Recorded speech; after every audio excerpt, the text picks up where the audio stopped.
My name is Mary.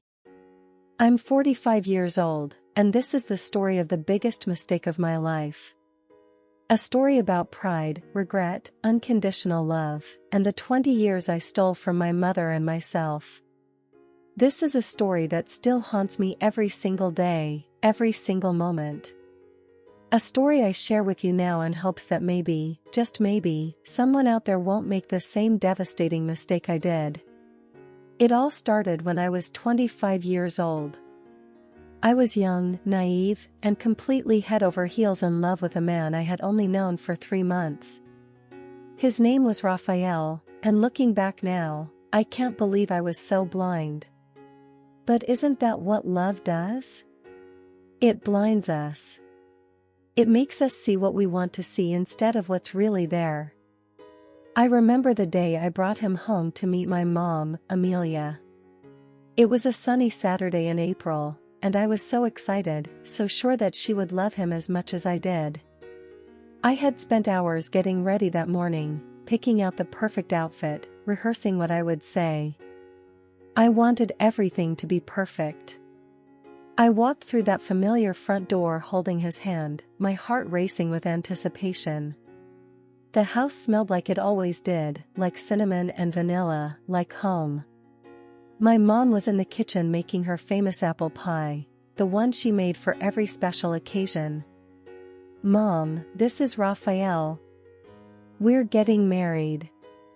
I just blurted it out like that.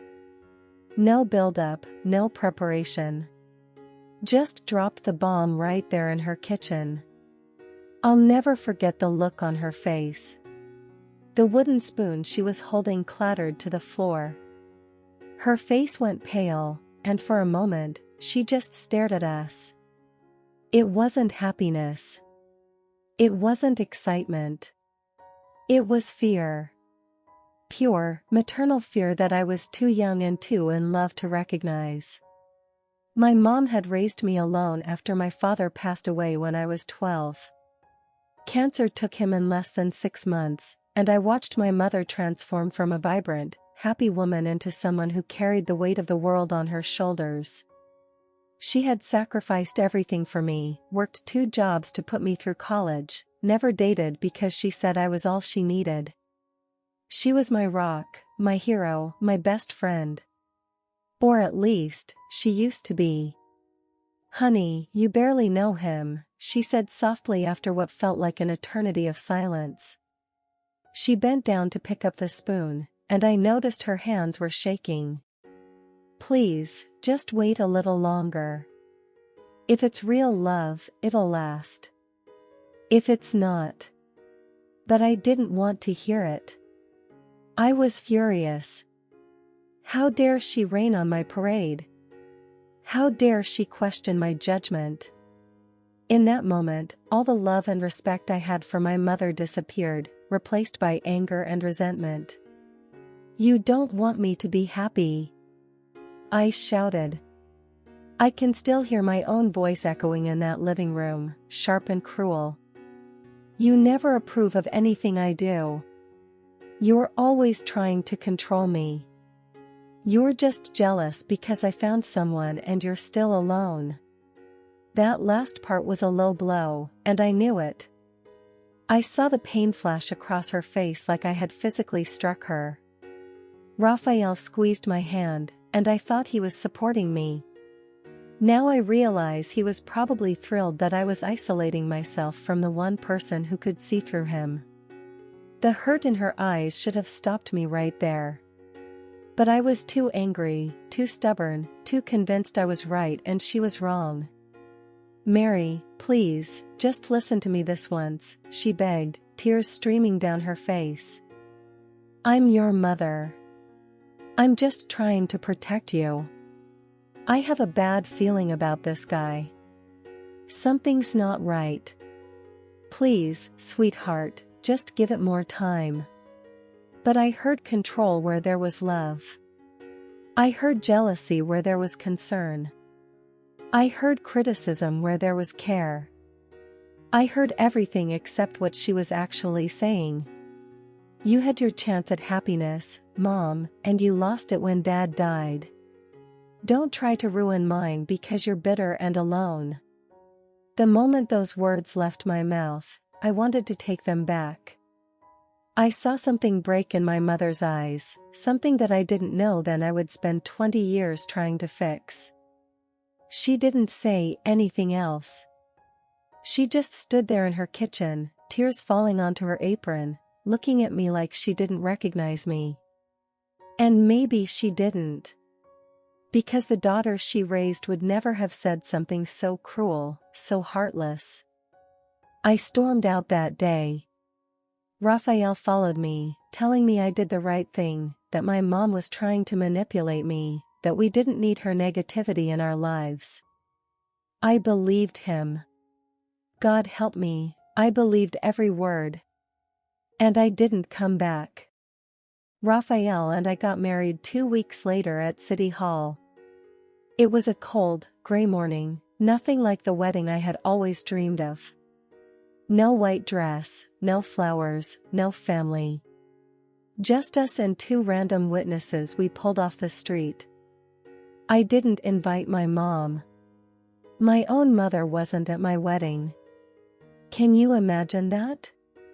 The woman who gave me life, who raised me, who loved me more than anyone in the world, and I shut her out of one of the most important days of my life. I told myself it was her fault. She had driven me away with her controlling behavior, her inability to let me live my own life. I convinced myself that I was the victim here, that she was the one who needed to apologize.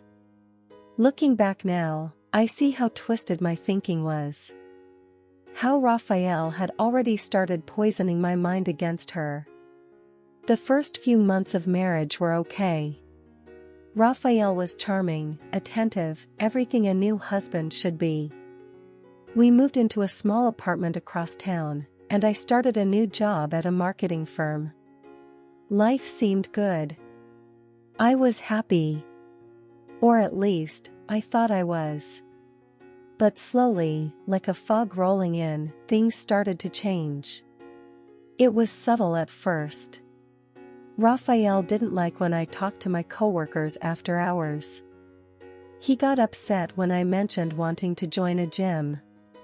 He started checking my phone, asking where I was every minute of the day.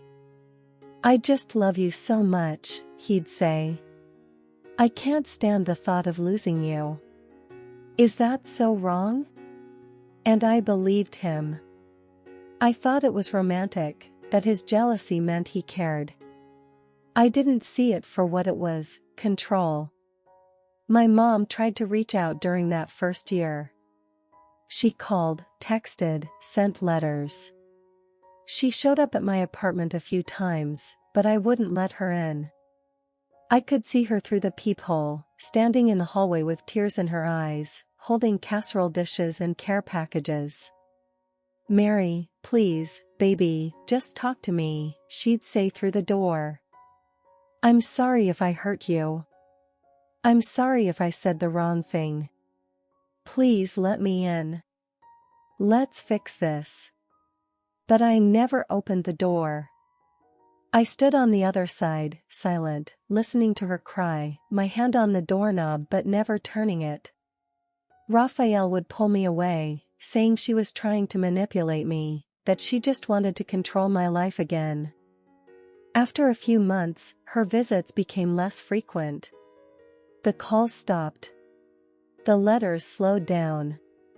And I told myself I was relieved. I told myself I was better off without her constant interference. But late at night, when Raphael was asleep and the apartment was quiet, I'd think about her. I'd remember her apple pie, her laugh, the way she'd brush my hair before bed even when I was too old for it. And my chest would ache with something I refused to name. In our second year of marriage, I got pregnant. I remember taking that test in the bathroom of our apartment, watching those 2 pink lines appear, and the first person I wanted to call was my mom. But I didn't. Pride wouldn't let me. I had a difficult pregnancy. Morning sickness that lasted all day, complications that put me on bed rest for the last 2 months. Raphael wasn't supportive. He complained about having to do extra housework, about how my pregnancy was inconvenient for him. I gave birth to a beautiful baby girl on a rainy October night. I named her Sophia, after Raphael's mother.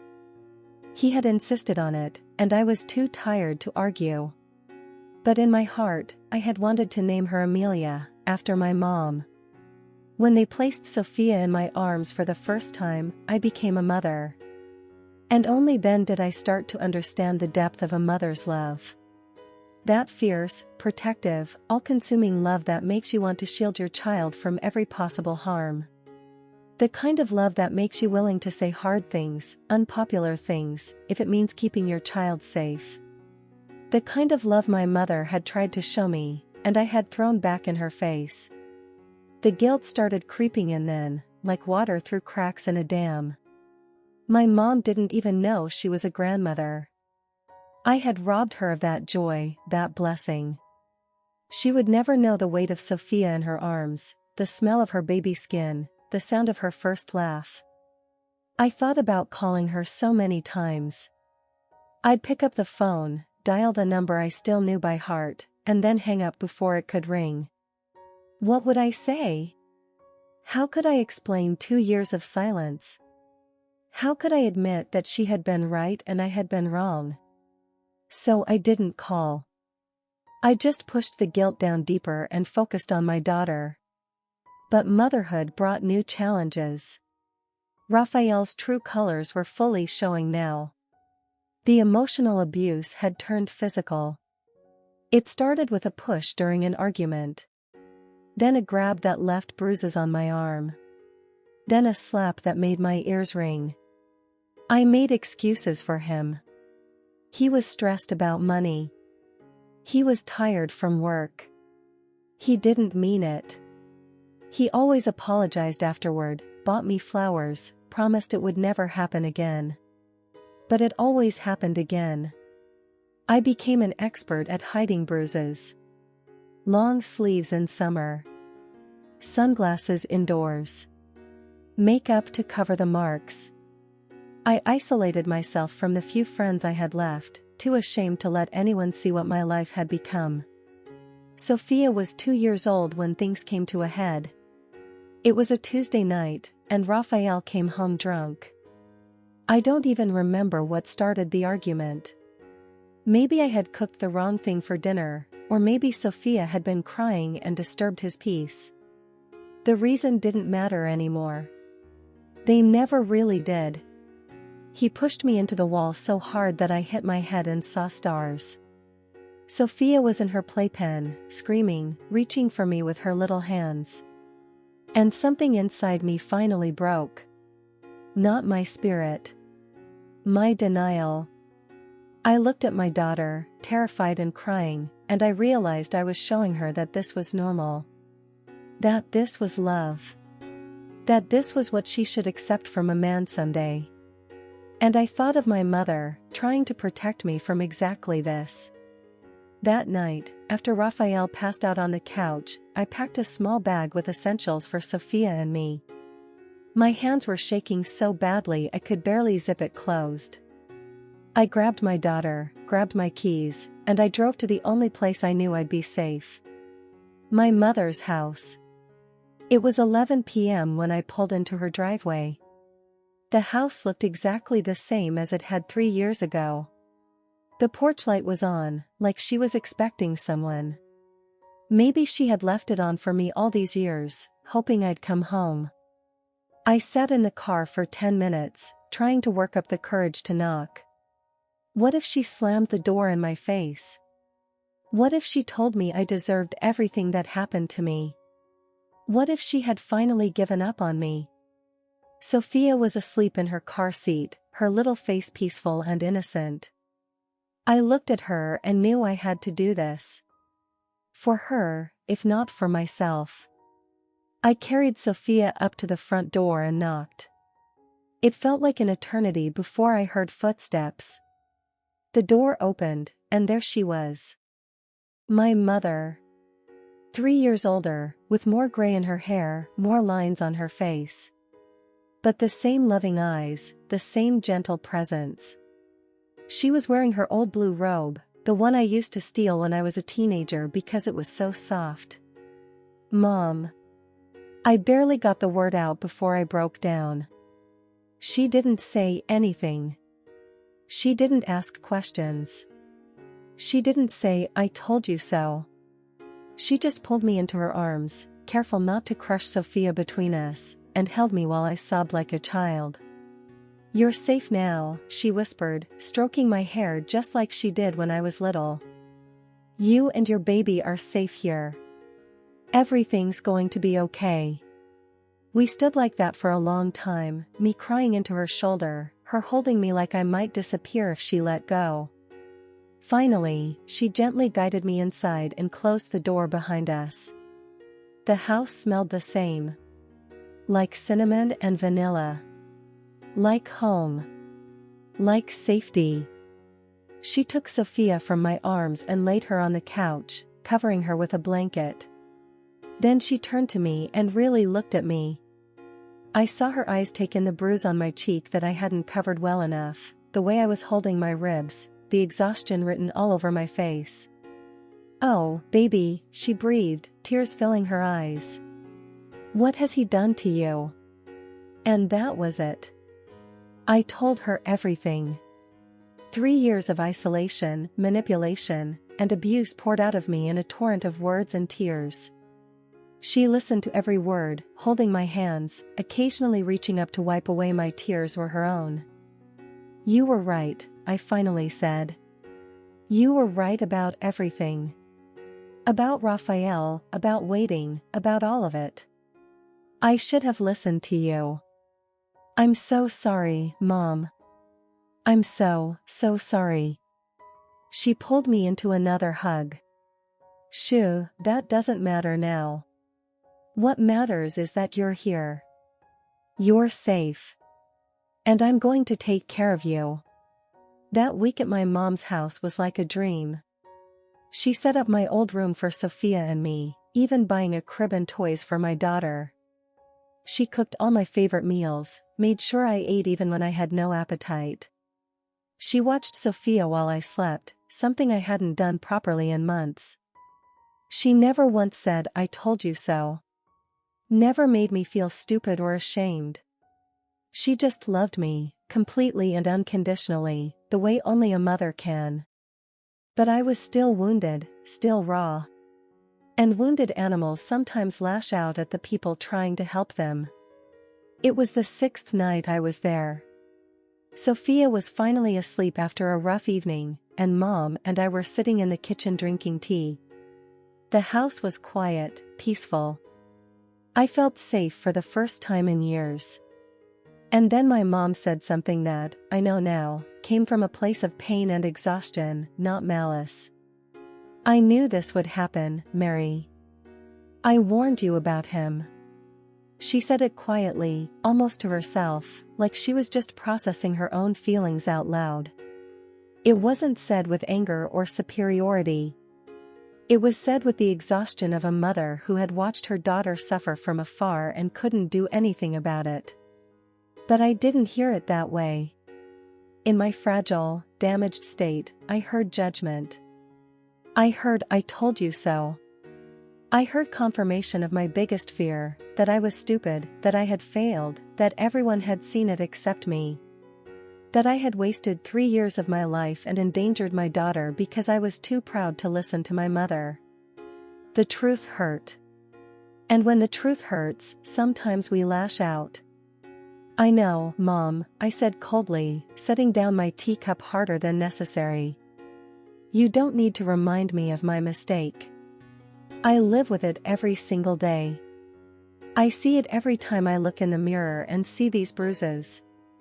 I feel it every time my daughter flinches at loud noises. I know I screwed up, okay? You were right and I was wrong. Are you happy now?" She looked stricken. "Mary, no, that's not what I'm going to bed," I cut her off, standing up abruptly. Thank you for letting us stay here. I'll start looking for my own place tomorrow. I stormed out of the kitchen, leaving her sitting there alone with her tea and her shock. I didn't sleep that night. I lay in my old bed, staring at the glow-in-the-dark stars on my ceiling that had been there since I was a kid, and I felt the walls closing in. I felt trapped. Not by my mother, but by my own shame and pride. How could I stay here, in this house, with the woman who had been right about everything? How could I face her every day knowing that I had ignored her warnings and nearly destroyed my life and my daughter's life in the process? The next morning, I told her I was going back to Raphael. The look of pure horror on her face will haunt me forever. Mary, no. Please don't go back to him, she begged, grabbing my hands. Stay here with me. I'll help you. I'll take care of you and Sophia.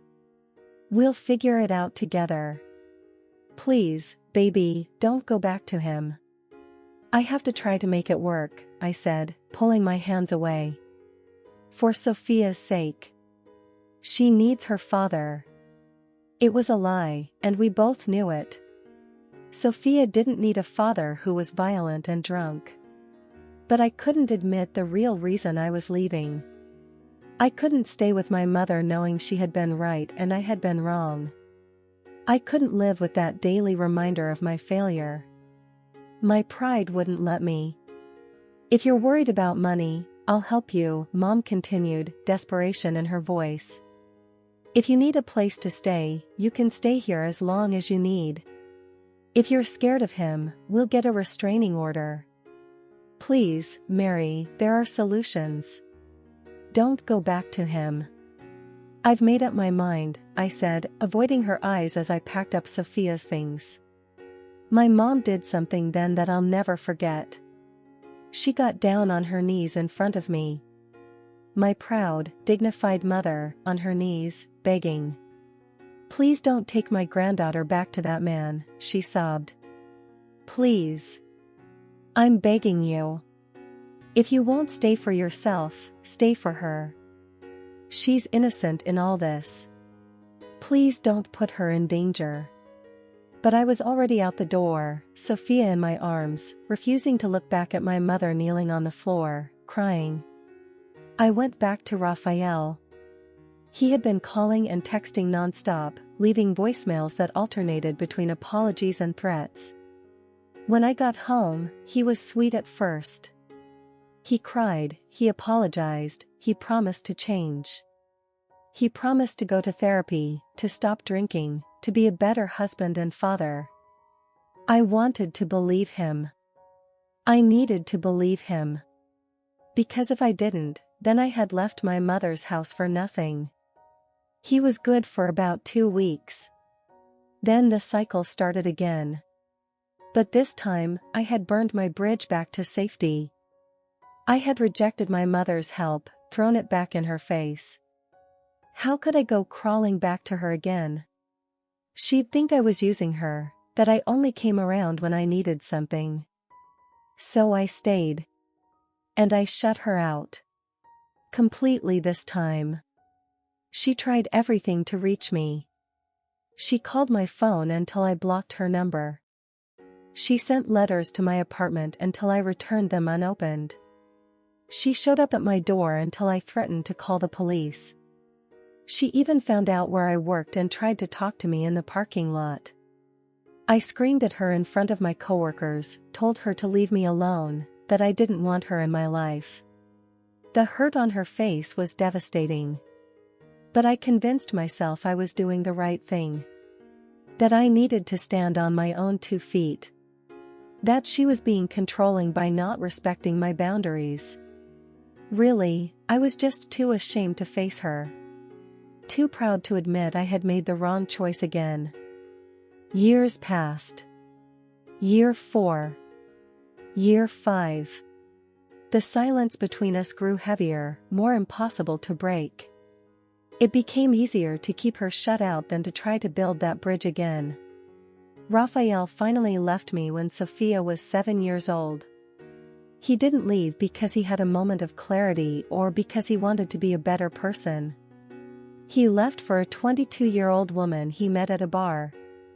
Just packed his stuff one day and walked out, leaving behind nothing but debt and damage. I should have been relieved. Instead, I was devastated. Not because I loved him, I'm not even sure I ever really did. But because I had wasted 7 years of my life on someone who didn't deserve me. 7 years of abuse, of walking on eggshells, of making excuses, of hiding bruises. And my mother had seen it coming from the first day she met him. I was alone now with a 7-year-old daughter, working 2 jobs to make ends meet, struggling to pay rent and buy groceries. I was exhausted, overwhelmed, barely holding it together. And my mother was right there, just a few miles away, wanting to help. But I wouldn't let her. I couldn't face her. How could I go to her now, after everything? After I had left her house to go back to the man who hurt me? After I had screamed at her in parking lots and returned her letters and blocked her number? How could I admit that she had been right about everything? So I struggled alone. I worked myself to the bone. I came home exhausted every night to a daughter who needed more than I felt I could give. I cried myself to sleep worrying about money, about bills, about how I was going to give Sophia a good life. The years continued to pass.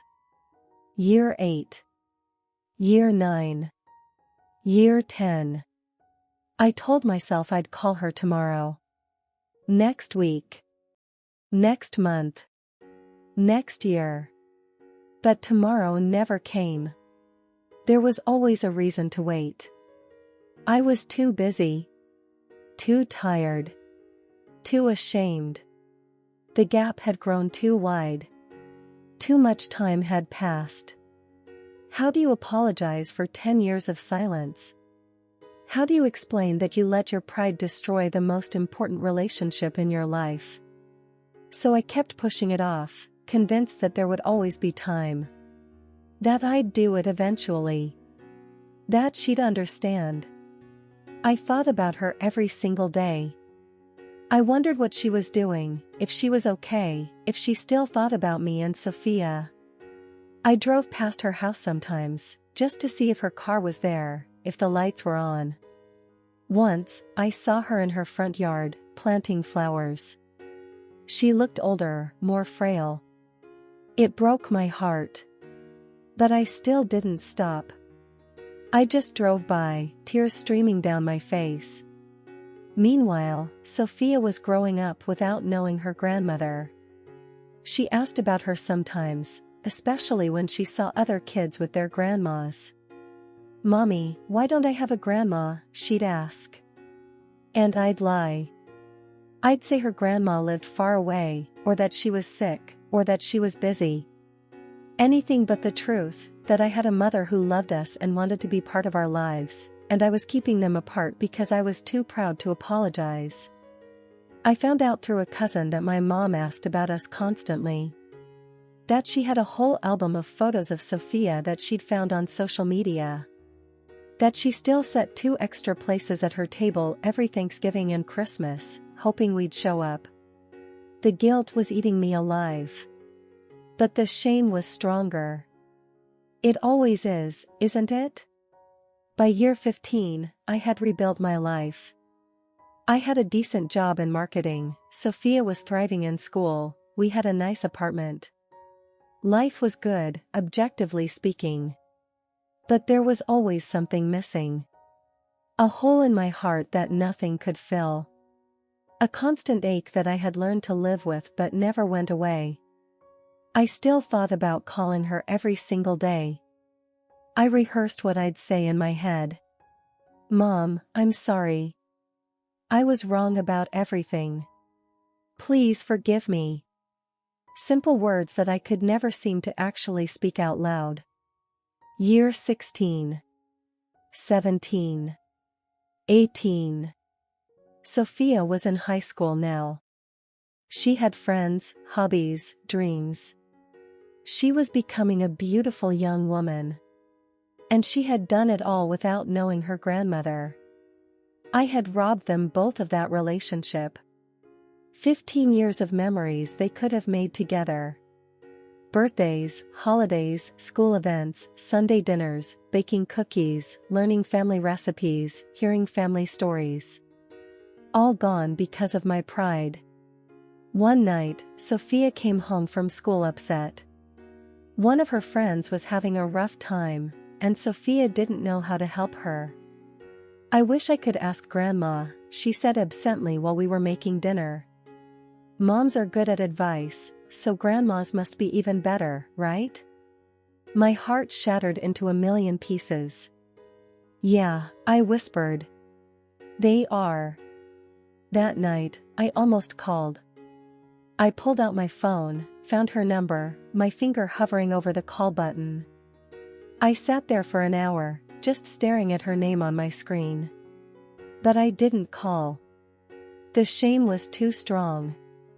15 years was too long. How could she ever forgive me? Year 19 came and went. Then 20. 20 years. 2 entire decades of silence. Half of Sophia's life. Half of my adult life. Gone. Sophia was 17 now, a senior in high school, making plans for college. She had grown into an amazing young woman, kind and strong and smart. Everything good about her came from me, and everything good about me came from my mother. A mother Sophia had never known. I thought I had all the time in the world to fix this. I thought there would always be tomorrow, next year, someday. I thought my mother would always be there, waiting, ready to forgive me whenever I finally worked up the courage to ask. I was wrong. It was a Tuesday in July. The kind of beautiful summer day that makes you think everything's right with the world. I was at work, sitting in a meeting about a new marketing campaign, when my phone rang. I normally wouldn't answer during a meeting, but something made me look. It was a number I didn't recognize. I stepped out into the hallway and answered. "Is this Mary? Amelia's daughter?" My heart stopped. Something was wrong.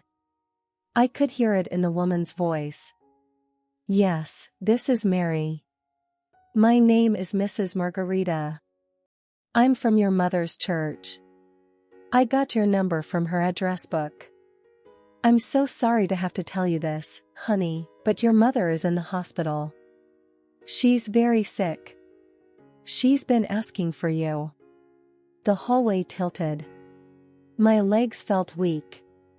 What happened? I managed to ask. "It's cancer, dear. She's been fighting it for 5 years now. She's not going to make it much longer. Maybe a few days. She really needs to see you. She's been asking for you for so long. 5 years. My mother had been sick for 5 years, fighting cancer alone, and I didn't know. While I was going about my life, working, raising Sophia, worrying about mundane things like what to make for dinner and whether I could afford new shoes, my mother was dying. "Which hospital?" I asked, my voice breaking. She told me. I don't remember hanging up the phone. I don't remember grabbing my purse or telling my boss I was leaving. I just remember running.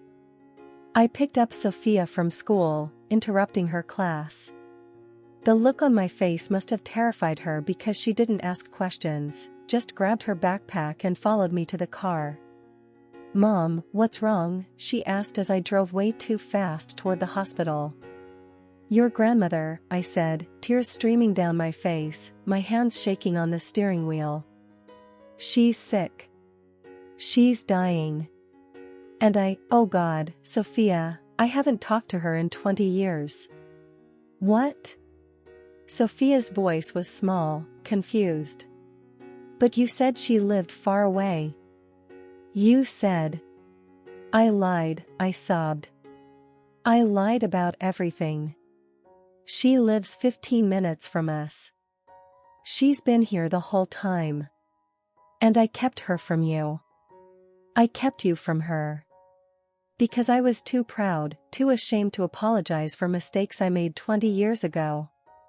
Sophia was quiet for the rest of the drive. I could feel her processing, trying to understand. Trying to reconcile the mother she thought she knew with this truth. When we got to the hospital, I couldn't make myself get out of the car at first. I sat there in the parking lot, gripping the steering wheel, hyperventilating. "Mom," Sophia said gently, putting her hand on my arm. "We need to go in." "What if she hates me?" I whispered. "What if she tells me to leave? What if it's too late?" "Then at least you tried," Sophia said, wise beyond her years. "But I think grandmas are like moms. I think they forgive everything." God, I hoped she was right. We found her room number at the information desk. 3rd floor, room 312. Each step toward that room felt like walking through mud. My feet were so heavy. My heart was hammering so hard I thought it might break through my chest. I stood outside that door for a full 5 minutes. I could hear the beep of machines inside, the quiet murmur of a TV playing. Behind that door was my mother. Dying. Alone. Because of me. Sophia took my hand. "Come on, Mom. She's waiting for you." I pushed open the door. The woman in that hospital bed looked nothing like the mother I remembered. She was so thin, so frail, her skin almost translucent. The cancer had ravaged her body, stealing her vitality, her strength. Her hair, once thick and dark like mine, was completely white and wispy. But when she opened her eyes and saw me standing in the doorway, those eyes lit up. The same warm brown eyes I'd known my whole life. Eyes full of love. "Mary?" Her voice was barely a whisper, hoarse and weak. "Is it really you?" I couldn't speak. I couldn't move. I just stood there, frozen, as 20 years of guilt and shame and regret crashed over me like a wave. "Mom," I finally choked out. She extended a trembling hand toward me, and that simple gesture broke me completely. I rushed to her side and grabbed her hand, holding it like a lifeline, like if I let go she'd disappear forever. Her hand was so small in mine, so fragile. Like a bird. When had my strong, capable mother become so delicate? "You came," she breathed, tears sliding down her hollow cheeks. "You actually came. I've been praying for this day for so long." "Mom, I'm so sorry," I sobbed, the words finally coming out after 20 years of being stuck in my throat. "I'm so sorry. I wasted 20 years being stubborn and proud and stupid. You were trying to protect me and I pushed you away. I chose my pride over you. Over us. I'm sorry. I'm so sorry." She squeezed my hand with what little strength she had. Each word seemed to cost her energy she didn't have to spare. "No, baby. I'm sorry too. I shouldn't have said that to you that night. You were hurting and I made it worse. I was hurt too, but that's no excuse. A mother should always be a soft place to land, and I added to your pain instead of healing it." "You were right about everything," I cried, my tears falling onto our joined hands. "About Raphael, about everything. I should have listened to you. I should have stayed with you. I should have called you. I should have." "Stop," she whispered, using more force than I thought she had left. "It doesn't matter who was right or wrong. What matters is that you're here now. That I get to see you again. To see my beautiful granddaughter." She was looking past me, at Sophia, who was still standing by the door, tears streaming down her own face. Grandma, Sophia said, her voice breaking. My mother's face transformed. Even in her weakened state, joy radiated from her. Pure, unbridled joy. Sophia, she breathed. Come here, sweetheart. Let me see you. Sophia walked slowly to the other side of the bed, and I could see her taking in her grandmother's condition, trying to process it all. When she reached the bed, my mother reached out her other hand, and Sophia took it. You're so beautiful, Mom whispered, looking at Sophia like she was the most precious thing in the world. You look just like your mother did at your age. And you have my mother's smile. For generations, right here in this room. I'm sorry I didn't know you, Sophia said, crying. I'm sorry I missed so much time with you. That's not your fault, sweet girl, Mom said firmly. Don't you dare carry that guilt. You're here now. That's what matters. We spent the next 3 days in that hospital room. We barely left except to go to the bathroom or grab food from the cafeteria. We slept in uncomfortable chairs, woke with stiff necks and sore backs, but none of that mattered. Those 3 days were the most precious, most painful, most beautiful days of my life. My mom told Sophia stories about my childhood, about her father, about our family history going back generations. She told funny stories that had us laughing through our tears, and meaningful stories that made us understand where we came from. She told Sophia about the day I was born, how I came 3 weeks early during a thunderstorm, and how she knew the moment she held me that I was going to be stubborn. Your mother had her own plans from day one, she said with a soft laugh. She still does. Sophia asked her about cooking, about her famous apple pie, about family recipes. Mom described each one in detail, making Sophia write them down so they wouldn't be lost. You have to make the crust with cold butter, Mom insisted. Room temperature butter makes it too soft. And you have to use your hands, not a mixer. You have to feel the dough, know when it's ready. She asked Sophia about school, about her friends, about her plans for college. She listened to every word like it was the most important thing she'd ever heard. You're going to do amazing things, Mom told her. You're smart and kind and strong.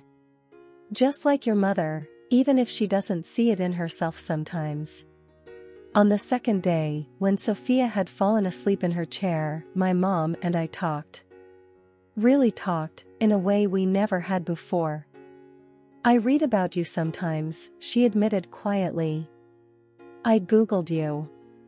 I found your LinkedIn profile, saw you got promoted last year. I was so proud of you, Mary. Even when you weren't talking to me, I was proud of everything you accomplished. The guilt threatened to swallow me whole. I don't deserve your pride. I don't deserve anything from you. You're my daughter, she said simply. You'll always deserve my love, my pride, my forgiveness. That's what being a mother means.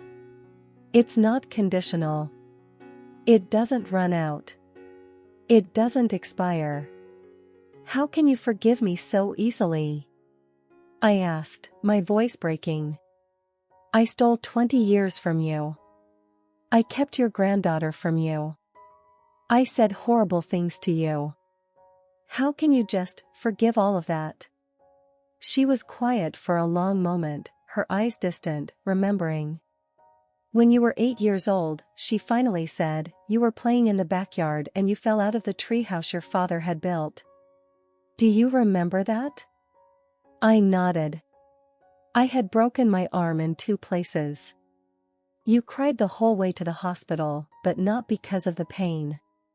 You cried because you thought I'd be angry that you'd climbed so high when I told you not to. And I held you and I told you that I could never be angry when you were hurt. That my only concern was making sure you were okay. She squeezed my hand weakly. You're hurt now, Mary. You've been hurt for 20 years. How could I be angry when you're in pain? How could I hold a grudge when my baby is suffering? I laid my head on her bed next to our joined hands and sobbed. 20 years of pain, of guilt, of shame, of regret, all pouring out of me. She stroked my hair with her free hand, just like she did when I was little. I forgive you, she whispered. For everything. For all the years, all the silence, all the words we can't take back. I forgive you, and I've always loved you. Even when you weren't here, I loved you. Even when you pushed me away, I loved you. Even when you told me you never wanted to see me again, I loved you. That's what mothers do. We love. Always. I forgive you too, Mom, I said, looking up at her. For that night in the kitchen, for being right, for everything. And I love you. I've always loved you. I was just too proud and too scared to admit I was wrong. We were both wrong in some ways, she said gently. I should have realized how fragile you were that night. You were broken and scared, and I spoke from my own pain instead of your need. We both have things to forgive.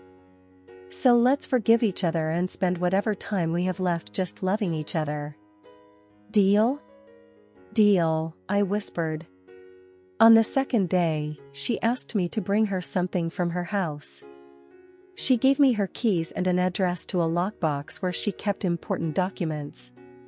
There's a thick journal in my bedroom, she said. Top drawer of my nightstand. I want you to have it. I drove to her house, my childhood home, for the first time in 20 years. Walking through that door felt like stepping into a time capsule. Everything was almost exactly as I remembered it. The same couch, the same pictures on the walls, even the same smell of cinnamon and vanilla. But there were differences too. Photos of Sophia that I had posted on social media over the years, printed out and framed, displayed on every surface. My baby pictures next to Sophia's baby pictures, showing how similar we looked. Articles I'd published for work, printed and kept in a scrapbook. Evidence of a mother who had never stopped being part of our lives, even when we didn't know it. I found the journal in her nightstand. It was thick, bound in leather, completely full. I opened to the first page and saw the date, 20 years ago. The day after I had left her house to go back to Raphael. Dear Mary, it began. I hope you're safe tonight. I hope you know that no matter what, I love you. I'll be here whenever you're ready to come home. Love, Mom. I couldn't read anymore. Not there. I tucked the journal under my arm and left, locking the door behind me. Back at the hospital, I placed the journal in her hands. I wrote to you every single day for 20 years, she said. When I couldn't talk to you, I talked to this journal. Every night before bed, I wrote you a letter. Told you about my day, about how I felt, about how much I missed you. I wrote about my regrets, my hopes, my prayers. I wrote about the granddaughter I'd never met but loved with all my heart. She pressed the journal into my hands. This is yours now. Read it when I'm gone. And know that even in the silence, I was always with you. Always loving you. Always hoping you'd come back. I clutched that journal to my chest like it was the most precious thing in the world. Because it was. It was 20 years of unconditional love, documented in my mother's handwriting. That night, while Mom slept and Sophia dozed in her chair, I opened the journal and started reading. The entries broke my heart and healed it at the same time. Year 1, saw Mary at the grocery store today. She didn't see me. I hid behind the cereal aisle like a coward, watching her pick out apples. She looked tired. I wanted to help her carry her bags, to take some of the weight off her shoulders. But I stayed hidden, grateful just to see her face even if she doesn't want to see mine. Year 5, Raphael left her.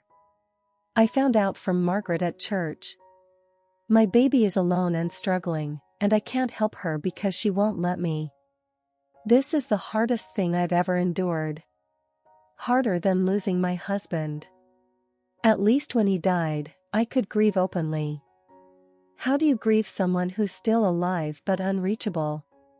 Year 10, double digits. 10 years without my daughter. Sometimes I forget what her voice sounds like. Then I panic and search for old videos on my computer just to hear it again. Is this what it's like to slowly lose your mind? Missing someone so much that you're disappearing too?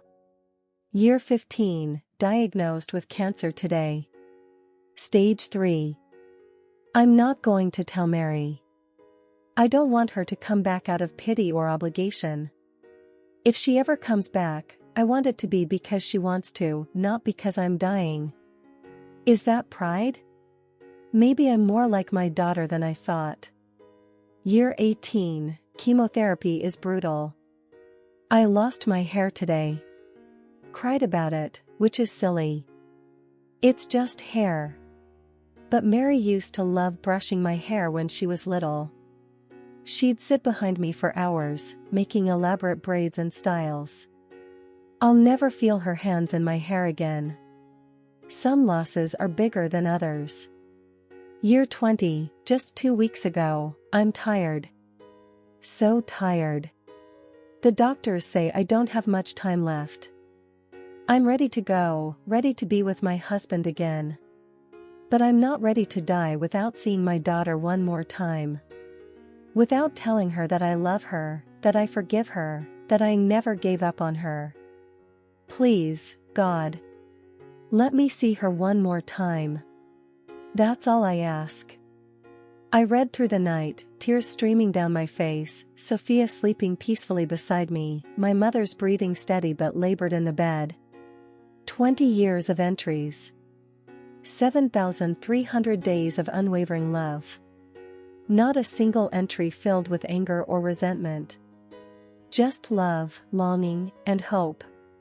By the time the sun came up, I had read every single word. On the third day, my mother was fading. I could see it. The nurses could see it. Even Sophia, who had never seen death before, could feel it in the air. She slept most of the day, her breathing shallow and labored.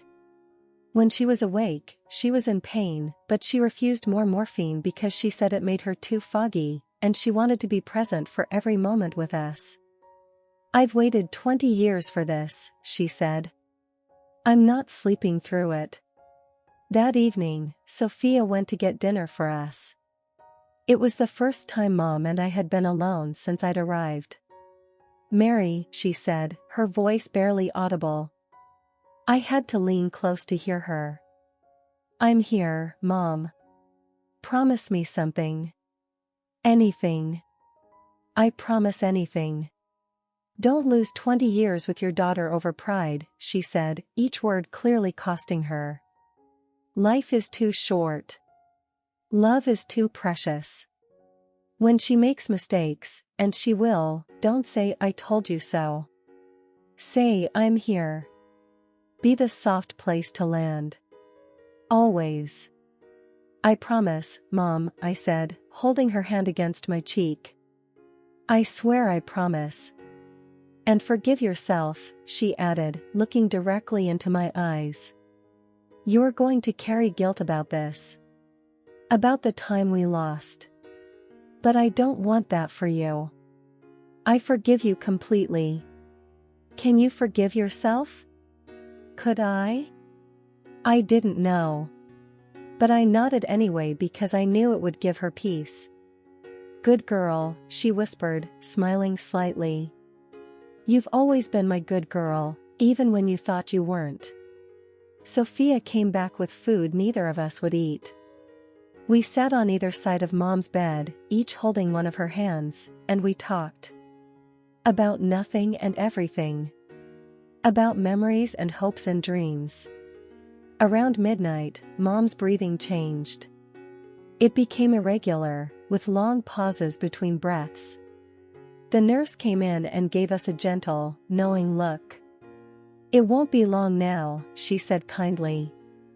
She can hear you. Tell her whatever you need to tell her. Sophia looked at me, terrified.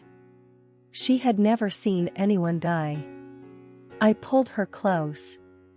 It's okay to be scared, I whispered. But we're going to be right here with her. She won't be alone.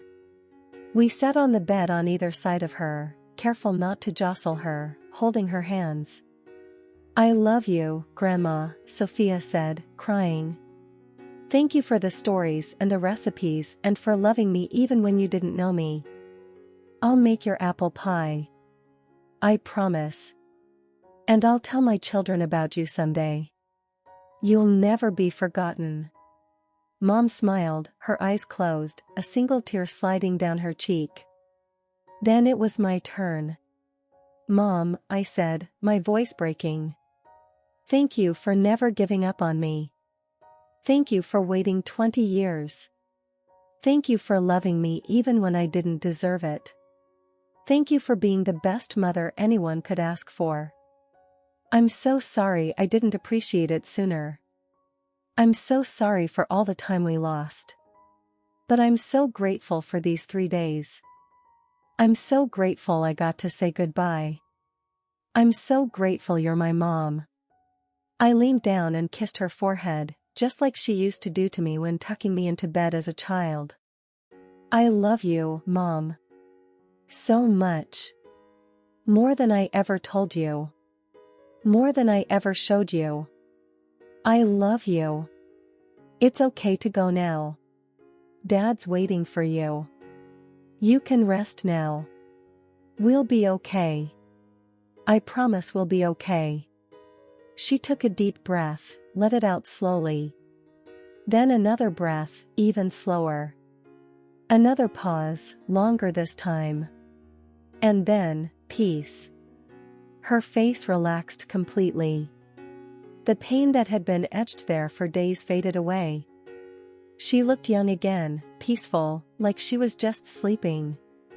She's gone, the nurse said gently, checking for a pulse. Sophia sobbed against my shoulder. I held her tight, my own tears falling into her hair, both of us breaking and holding each other together at the same time. My mother was gone. And I had wasted 20 years of her life because I was too proud to say 2 simple words, I'm sorry. The funeral was 3 days later. I was shocked by how many people came. The church was packed with people whose lives my mother had touched. People from her church, her book club, her volunteer work at the food bank, neighbors, friends. All these people who had known her, loved her, been blessed by her presence. While I had shut her out for 20 years.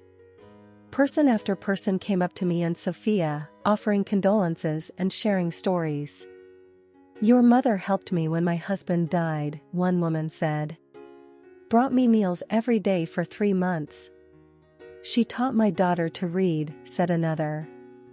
Tutored her for free every week. She organized the fundraiser that saved my house when I got sick, a man told me. I wouldn't have a home without her. All these people whose lives were better because my mother was in them. And I had voluntarily removed her from mine. After the funeral, Sophia and I went to Mom's house to start going through her things. It felt wrong, intrusive, sorting through her life. But it had to be done. We found more evidence of her love everywhere. A box in her closet full of the letters I had returned unopened, all carefully saved. A scrapbook with every picture of Sophia she could find, with little notes written beside each one, first day of kindergarten. Wish I could have been there. Lost her first tooth. I wonder if she still believes in the tooth fairy. We found the blanket she had knitted for me when I was born, carefully preserved in tissue paper. A box of my baby teeth, my first drawings, my report cards. My whole childhood, lovingly preserved. In her desk, we found her will. She had left everything to me and Sophia. The house, her savings, her car. She had been preparing for this, making sure we'd be taken care of even after she was gone. There was a letter with the will, written just 6 months ago when she must have known she was dying. My dearest Mary and Sophia. If you're reading this, I'm gone. I hope I got to see you before I left. I've prayed for it every day. But if I didn't, please know that I understand. I forgive you. I've always forgiven you. Mary, my darling girl, you are the best thing that ever happened to me. Being your mother has been the greatest privilege of my life. I'm sorry for the mistakes I made. I'm sorry for that night in the kitchen when I said the wrong thing. I'm sorry if I ever made you feel judged instead of loved. But mostly, I'm sorry for the time we lost. Not because I blame you, but because I wish I had tried harder to reach you. I wish I had shown up at your door and refused to leave. I wish I had fought harder for you. Sophia, sweet girl I never got to meet, I love you. I've loved you since the day your mother told me she was pregnant. You are my legacy, my hope for the future. Take care of your mother. She's stronger than she thinks, braver than she believes, and more loved than she knows. The house is yours. Make new memories there. Fill it with laughter and love. Make my apple pie in that kitchen. Plant flowers in that garden. Raise your children in those rooms. Don't let it sit empty. A house needs love to stay alive, just like people do. And Mary, one more thing, forgive yourself. That's not a suggestion. That's an order from your mother.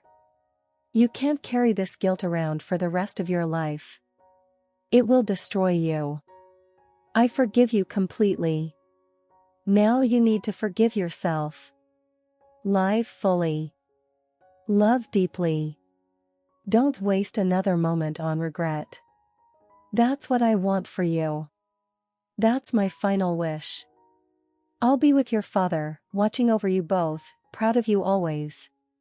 All my love, forever and always. Mom.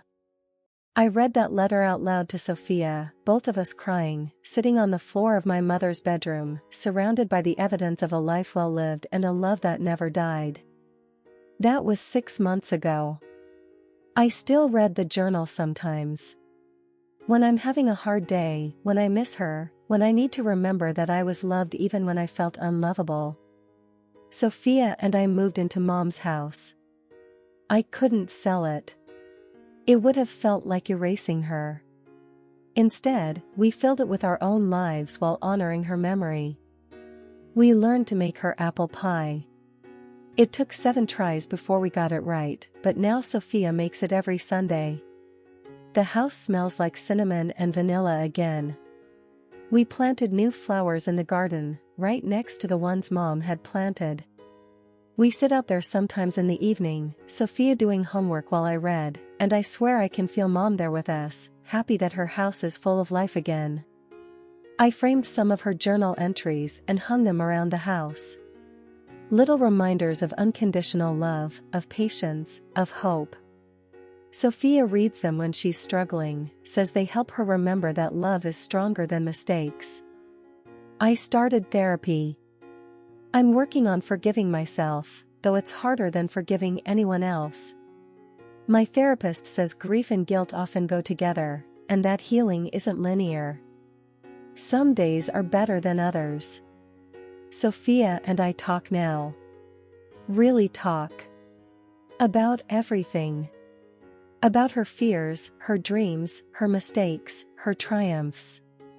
And when she messes up, which she does because she's human, I don't say I told you so. I say I'm here. Just like I promised Mom I would. Last week, Sophia made a bad decision. She skipped school to hang out with friends, got caught, and faced suspension.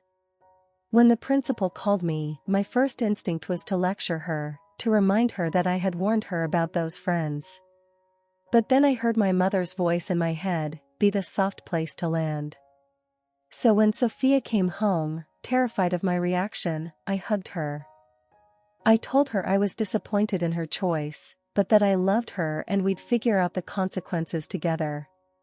I told her everyone makes mistakes, and that what matters is what we learn from them. She cried in my arms and apologized and promised to do better. And I believed her, because I know that people can change. I'm living proof of that. I think about my mother every single day. The grief hasn't gotten smaller, but I've grown around it. It's become part of me, woven into who I am now. I'm not the same person I was 20 years ago. Or even 6 months ago. I'm someone who understands the weight of regret, the power of forgiveness, the preciousness of time, and the strength of unconditional love. I keep Mom's journal on my nightstand. Sometimes I write in it, continuing the tradition. Little letters to her about my day, about Sophia, about life. It makes me feel connected to her still. Yesterday, I wrote, "Dear Mom, Sophia made your pie today.